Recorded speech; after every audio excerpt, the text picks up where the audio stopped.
to give a little background, Recurve is a residential retrofitting company. So we employ about 75 people. We do energy audits and then full home retrofits, everything from lighting and insulation to HVAC and renewables, usually in that order, actually. And I also serve as chairman of a national trade association for retrofitting contractors as well as manufacturers called Efficiency First, and we have membership in all 50 states and are quite active nationally. When we talk about opportunities for greenhouse gas abatement, there are a few places that have more cost-effective carbon abatement than the built environment, and actually particularly in the residential sector. Oftentimes it's called low-hanging fruit, and I think a lot of people visualize a peach at eye level. They say these are wild strawberries, like in a field of, like, in California, 13.2 million wild strawberries, each one about 2 inches off the ground. But luckily, right now, we happen to have a lot of excess labor in the construction industry. So this is not a good thing for our economy, but it's an opportunity to really change and transition an entire industry to take advantage not only of growth potential, but also to achieve our carbon goals. So I have national statistics off the tip of my tongue, not so much California, but nationally construction is at unemployment is at 17.2%. Here it's 25. Right, and so it's one of the hardest hit sectors, and this is also true in the manufacturing sector. We have insulation, for example, which is very much regional. So California insulation is made in California, and in general, it's running at about 40%. It's 2005 capacity in manufacturing, and we're seeing that across a number of the sectors that are involved in the construction industry. So as a company doing this work, we've managed in this downturn to grow almost 100% over the last 12 months, which I think represents the opportunity. And all of this is before actually, a lot of the regulation, incentives, and other components actually kind of hit the ground running. We're starting to benefit from things like PACE financing districts, and we actually expect with the recovery money that's coming starting next year that we're going to be seeing that be much more pervasive. So we're expecting to see here in Alameda County, in San Francisco, and kind of up and down the state, much more opportunity for consumer finance.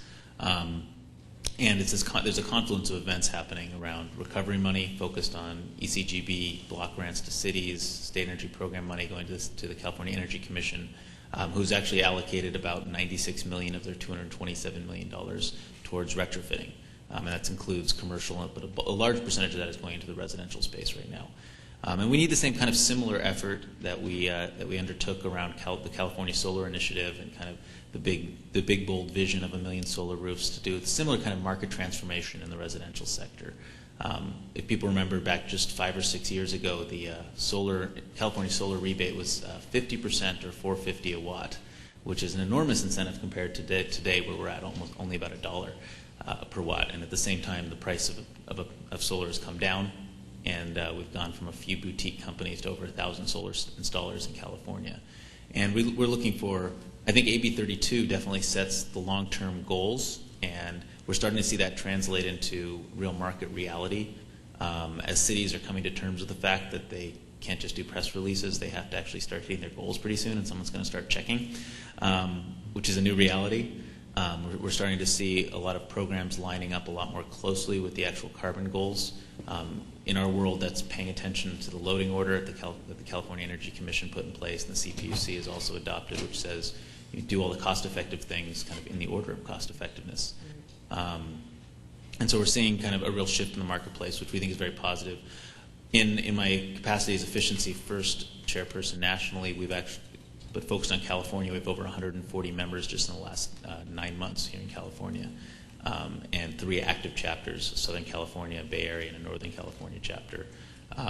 So we're seeing a real emergence. And the kind of businesses that we're talking about historically have been very small contracting businesses, but we're seeing a sea change there as well.